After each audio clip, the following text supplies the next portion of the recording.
Halo teman-teman, apa kabar? Balik lagi di channel Dani. Di video kali ini aku udah balik ke Indonesia dan aku mau nge-review first impression dari salah satu barang yang kemarin aku beli. Dan ini adalah hydration vest yang mungkin bisa dibilang hydration vest paling mahal yang pernah aku beli. Walaupun yang beli bukan aku, tapi titipan teman. So, jangan kemana-mana, langsung aja kita lihat barangnya.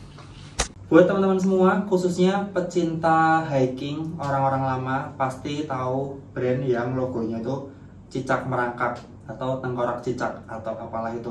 Yang kalau kita scroll TikTok tuh kadang ada orang yang bilang ini kayak skena top tire-nya anak-anak hiking. Mungkin kayak di atasnya North Face atau di atasnya Salomon atau mungkin apa sih, banyak banget brand di luar, ada Milet, ada Mamut, ada Patagonia. Nah, ini logonya tuh cicak tapi tengkorak doang, guys. Dan ini langsung aja kita lihat. Namanya Arc'teryx, seperti ini logonya. Gue main zoom berapa pas? 21 itu apa? Oke. Ini logonya, ini tulisannya brandnya Arc'teryx, dan ini yang aku tunjukin nih. Logonya cicak merangkak, guys, tengkorak cicak merangkak. Dan ya kemarin singkat cerita tuh aku kayak di Jepang ngeliat-liat toko gitu kan di daerah Harajuku itu, jalan-jalan ada toko kanan kiri, wah mampir itu kan, karena di Indonesia tuh kan nggak ada. Kayak pengen ngerti kalau kayak Arc'teryx itu seperti apa, Mamut kayak gimana, terus Patagonia, terus Milet, karena di sini tuh kan kita susah ya pegang ya. Di situ mentok-mentok adanya ya kayak Salomon, North Face, Asics itu di sini nggak ada vestnya. Makanya kemarin bener-bener hunting. Ketika melihat toko ini itu unik banget karena dia itu ketika melihat tokonya di dalamnya itu tidak terlalu ramai, tapi di stop dia antri, guys. Jadi kayak pengunjungnya itu dibikin private gitu, teman-teman. Jadi kita harus antri dulu. Kemarin aku antri sekitar 5 rombongan gitu. Terus begitu masuk di tokonya tuh kayak dibatasin sekitar mungkin 15-20 pengunjung aja. Itulah kenapa kita harus antri. Sebenarnya space-nya masih lega, cuman ya dibuat supaya lebih private gitu biar nggak terlalu rame kali ya. Dan memang dia tuh nggak banyak barang-barang yang lightweight, yang trail run gini, karena dia memang spesialisasinya tuh untuk outdoor yang kayak naik gunung gitu.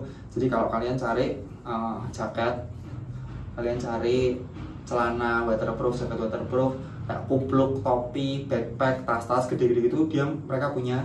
Dan ini kemarin pun tuh cuman ada kayak satu series gitu yang lightweight. Dan langsung aja, ini tipenya Arc'teryx Norfan 7, Norfan 7. Dan first impression ini gila, ini ringan banget. Padahal tidak ada gempa, guys.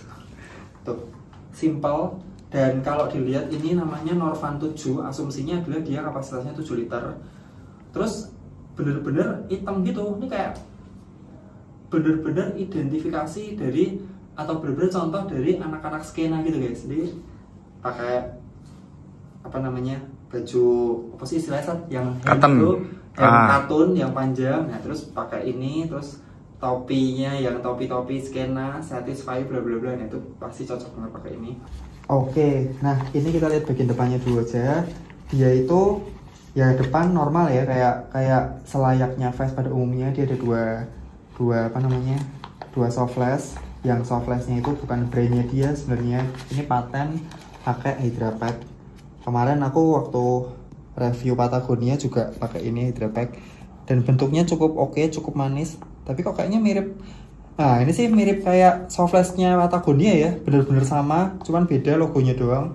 Kalau kemarin logonya Patagonia, ini logonya cicak, guys, cicak, dapat 2 ya. Oke, aku singkirin dulu. Nah, di bagian depan cuman ada satu logo atau satu tulisan Arc'teryx di sini untuk branding. Dan ini materialnya bener-bener solid. Ini kayaknya nggak bakal ketarik dulu sablonnya, karena ini kayak dobelan gitu, dijahit depan belakang. Oh ini kayak ya ini jahitan, ada jahitannya nih. Jadi bukan yang asal ditempel gitu, bukan yang asal disablon. Terus untuk build quality-nya nih whole new level, guys. Bener-bener apa ya, bener-bener ini ngeliatin kalau ini tuh barang mahal gitu loh. Dan dia udah include peluit, mana tadi peluit, nah ini peluitnya pun tuh unik bentuknya tuh ya kan. Aku nggak nyoba ya karena ini bukan punya aku guys, ini titipan coach yang kemarin habis DNF. Nah terus untuk slot-slotnya atau kantong-kantongnya, nah di sini tuh ada kecil, dia kayak cuman buat ngumpetin si peluit sama mungkin uang, karena ini nggak ada resletingnya, bisa di sini atau kunci kali ya. Nah sampai mentok di sini. Untuk ini sendiri, ini adalah kompartemen utama untuk soft flash, bisa masuk sini yang dikasih kaitan gini, jadi dia nggak melorot kalau misal soft flashnya habis, dan nggak kelempar keluar kalau semisal penuh gitu kan. Jadi dikunci pakai karet gini. Ini sih normal sih kualitinya.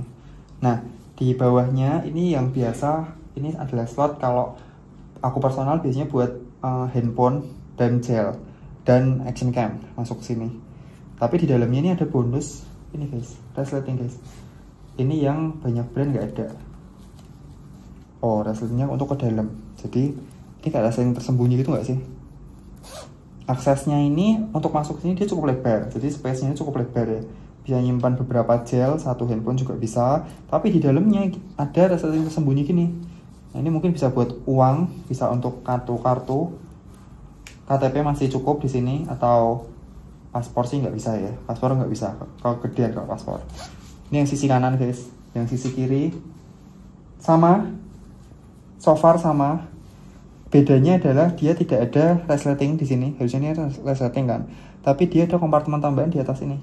Nah ini bisa masuk nih tuh, jadi ada tempat tersembunyi. Ini kalau aku analoginya ini mungkin buat gel yang super power, gel yang benar-benar nendang, bisa diumpatin di sini, jadi nggak harus ngambil terpisah dengan yang lain ya. Kita udah lihat bagian depannya, lalu kita lihat bagian belakangnya. Nah, ini baru ada logo cicaknya. Bagian atasnya cukup simpel, dan kalau dilihat kapasitasnya ini memang benar-benar 7 liter karena ini tidak ada lipatan ya. Lipatannya cuma ini doang, yang berarti kalau di situ dia ngembangnya cuma sedikit aja, cuman segini. Nah dan ini yang bikin aku suka adalah dia ada jahitannya guys. Jadi walaupun ini ada kompartemen di dalam, tapi ini ada jahitannya. Jadi item atau barang yang masuk ke sini tuh nggak loss ke bawah, karena ada beberapa flash yang ini tuh di lossin ke bawah. Akibatnya yang atas tuh sia-sia kayak kosong gitu loh, karena melorot semua ke bawah. Jadi ini mungkin bisa untuk P3K kit di sini, bisa untuk gel-gel juga, bisa untuk power bank yang diplastikin gitu. Ini cukup aman di sini ya. Paspor yang dimasukin ke ziplock juga aman di sini. Nah, terus kita lihat lagi yang lain. Nah, ini yang menarik guys. Jadi walaupun dia ada kantong pouch luar, tapi dia kasih kantong dalam juga. Tuh, ini keren sih, ini keren. Ini menurutku unik ya.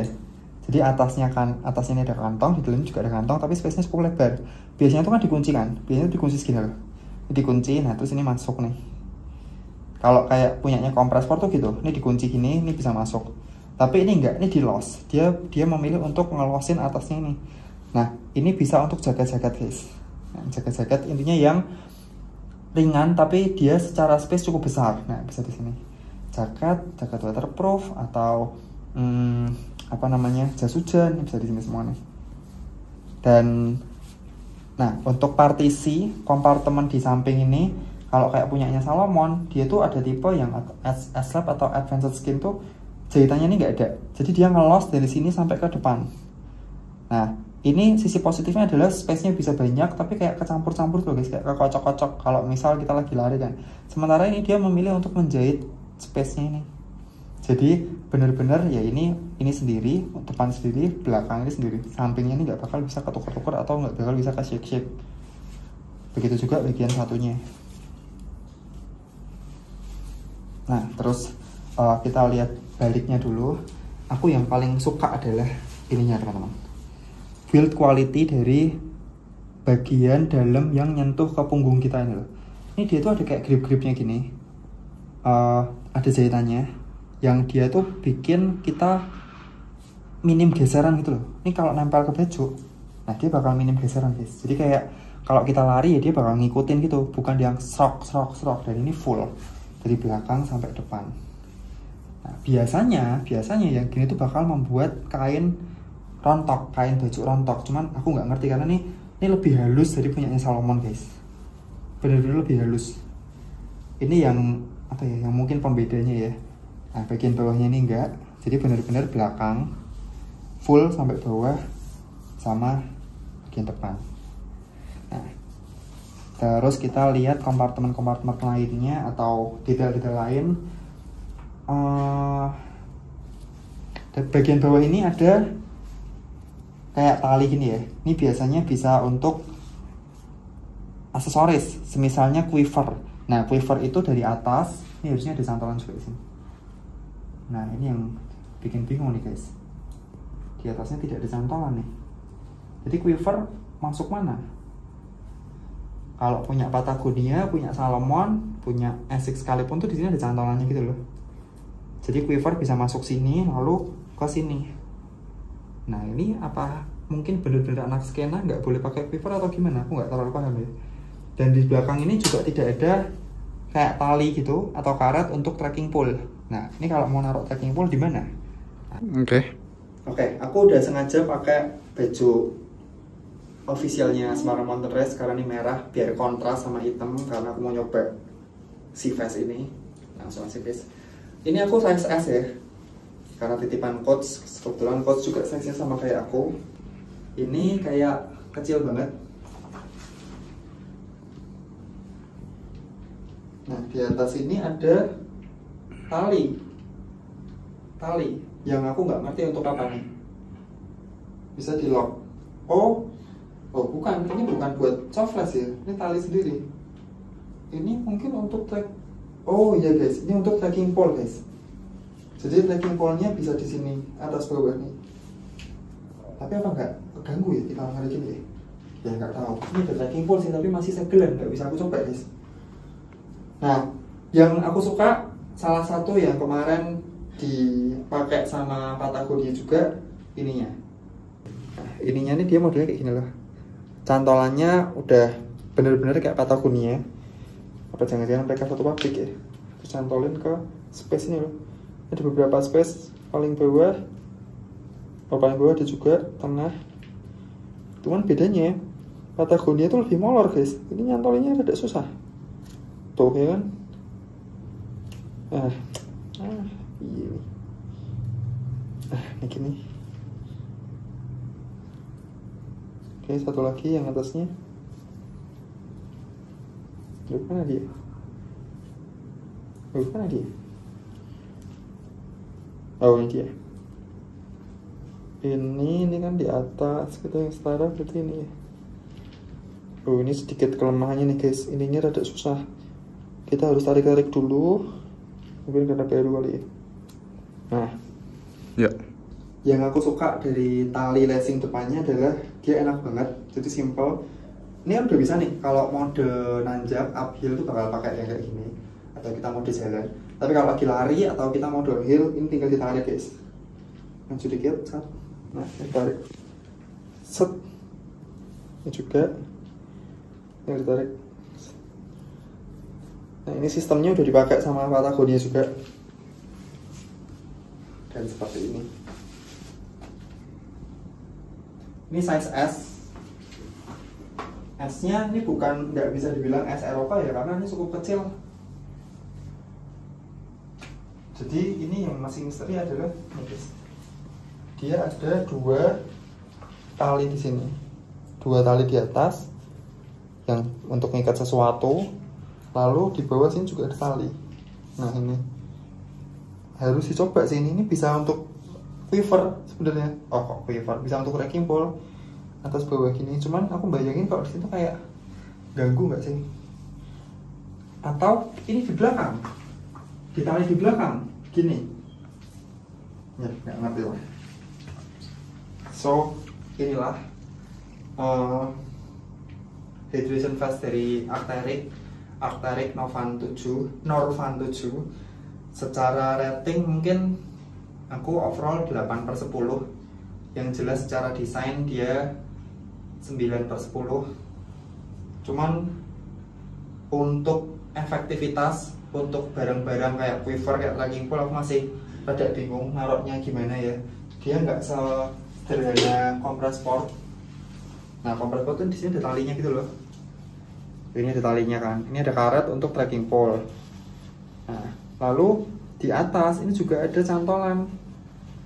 Ini ada cantolan untuk quiver. Nah, cantolan atasnya ikut ini, cantolan bawahnya bisa ikut ini. Kalau misal mau pakai quiver, tapi itu nggak ada. Yang di sini nggak ada. Jadi ya agak bingung ya. So mungkin itu aja dari aku. Buat teman-teman kalau mau beli ini, harganya kalau nggak salah 28.500 yen, dikaliin 120 buat gampangnya sekitar 3,4. Memang kalau di Indo ada Salomon yang lebih mahal, tapi kalau sama-sama di Jepang itu lebih mahal guys, karena Salomon di Jepang tuh murah. Nggak ngerti kenapa kok di Indo lebih mahal daripada di Jepang. So itu aja, pertanyaan dan saran langsung tulis kolom komentar. Sampai jumpa di video berikutnya, tetap semangat.